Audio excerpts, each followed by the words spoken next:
a really fun, positive full moon. It would be a good day for a party or to celebrate and be proud of something that you've worked pretty hard on. And honestly, I mean, nothing's perfect, but there's not quite that much downside, so you can actually have this as a pretty fun, good day. If you're excited to hear about what we can expect for this full moon in Leo, make sure to like, subscribe, and hit that notification bell so that you are always up to date with what the stars have in store for you. If you're new here, hi, I'm Maren. I make astrology videos, I make music, which you can find below, as well as you can find my courses and my private readings if you want more work with me or want me to look at your chart. So we'll start out by talking about the full moon alignment itself, and then we will get into what it means specifically for you and your rising sign.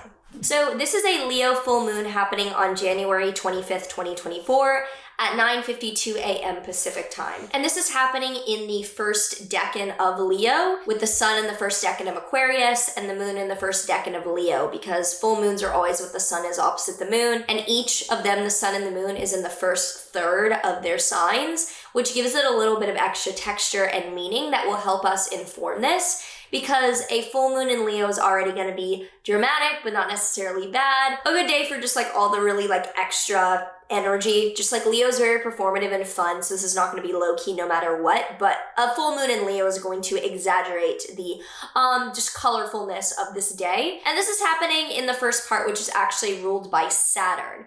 And this kind of shows that you are performing or having this drama happen while you're being judged or in an environment of seriousness. It's giving like, I don't know, like pageant or reality show kind of vibes where the actual like night or event is fun, but there's an air of seriousness and judgment going on. And with the sun in the first decan of Aquarius, which is actually ruled by Venus, it's showing that there is something creative, harmonious, or aesthetic going on here.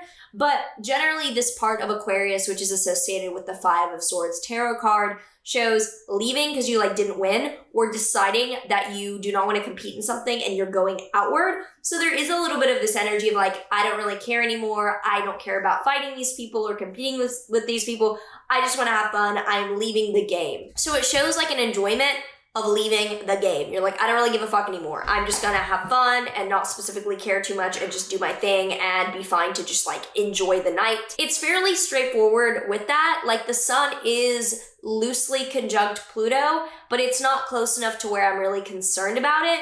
A conjunction to Pluto in Aquarius does lightly show that there's some intensity with manipulation or chess playing or strategizing here. So I could see that like the night itself is fun, but there's an air of like strategizing with others and trying to win someone over or get something to win. So there's a little bit of manipulation or strategy that's going on, but I don't see it as like that big of a deal. Actually, why I really like this full moon is that it is square Jupiter within 1 degree. So the sun and the moon are both 1 degree away from squaring Jupiter in Taurus. And even a square, which is usually challenging, is actually very positive when it involves Jupiter, showing that there's something abundant, something positive, or something that's happening with a lot of goodwill and a lot of positivity around this time. So do not be like concerned about this day or worried about it being a full moon, because I know that sometimes negative events can ramp up around full moons. I actually really like this, and there's a sense of optimism, of abundance, and of enjoyment, even with the more sensitive or serious qualities of the being watched or observed or competing during this. I do want to say that people are likely to speak very honestly and very, very just like straight to the bone with what they say feedback-wise, which is why this is giving like reality show vibes. As I am about to film a like video to apply for something, which I wanted to do for a while. Actually, this is a funny synchronicity. Mercury is going to be conjunct Mars in Capricorn. So Mercury and Mars together, communication and fighting together, is always going to be aggressive communication or meanness to some degree. But in Capricorn, I'm not too concerned because Mars is exalted in Capricorn. Capricorn's serious. Capricorn is just like very direct, you, me together, not playing around vibe. So I'm not actually that concerned with the Mercury and Mars together in Capricorn. It just looks like very direct feedback and very like brutally honest kind of words. So sarcasm is kind of the form of humor if there is any humor here. Venus is also in Capricorn, so it kind of adds to this more serious aesthetic going on. But Mercury and Mars will be trine Uranus and Taurus, which shows that saying things that are kind of like out of left field or new, or thinking novel ideas and having discussions that are a little bit like striking is on the positive side happening. In the background of all this, Chiron is still on the North Node, which is showing an amplification or a growth of vulnerability and working through triggers or feeling very sensitive. So with that, it is a little bit like everyone is a little more sensitive, which is funny alongside the Mercury Mars, but I would say this is a very positive new moon to celebrate, to have fun. If you have anything in Leo, it's going to specifically be spotlight on you, but it's not that, the situation is serious, but like the actual situation is not that serious. If you already have any thoughts or predictions around this full moon, do comment down below. I'd love to hear what you were thinking about this. So now to get into what it means for you based on your rising sign. What are my cats doing? If you are an Aries rising, this is in your 5th house of dating or creativity. Looks like a very fun new moon. Either you're with someone you're dating or you're doing something creative. If you are a Taurus rising, this is in your 4th house of home or family. Looks like you're finishing or enjoying something with your home or your family. If you are a Gemini rising, this is in your 3rd house of day-to-day routine, commuting, or content. So you could be putting out something content-wise that's really fun, or honestly just being like very busy that day with running errands and doing things around your house or in your neighborhood that you need to do that is like fun and dramatic, but like, yeah, normal stuff generally. If you are a Cancer rising, this is in your 2nd house of income or spending. Looks like you are spending money in a fun way.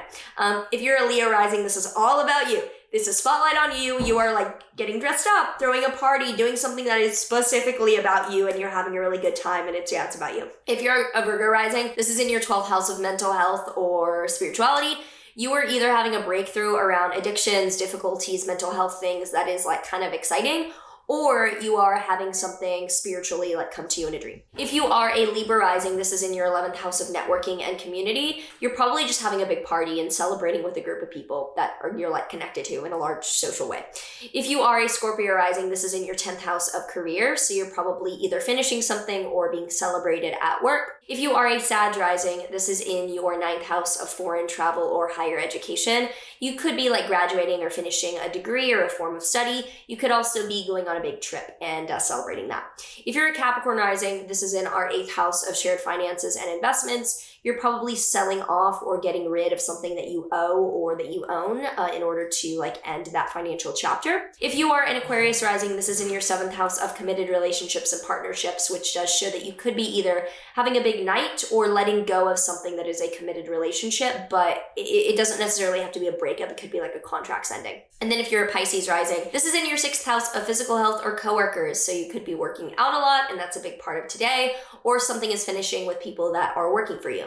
The tarot card that we have here for this Leo full moon is the Magician reversed. So the Magician upright is like, yeah, show off, like show us your power. This is like, keep your cards close to your chest and don't be the target. Like do not be the most impressive person here. So just, yeah, have fun and don't take it that seriously, basically. So if you enjoyed this, do let me know down below your thoughts, your feelings, how you are thinking about this full moon in Leo. I'm excited for it. I think it's going to be nice, even though it's kind of close to my Mars, which is not fun for me. But anyway, I hope that you all enjoyed this. And yeah, let me know how you feel. I will see you in the next one. Oh, but there is one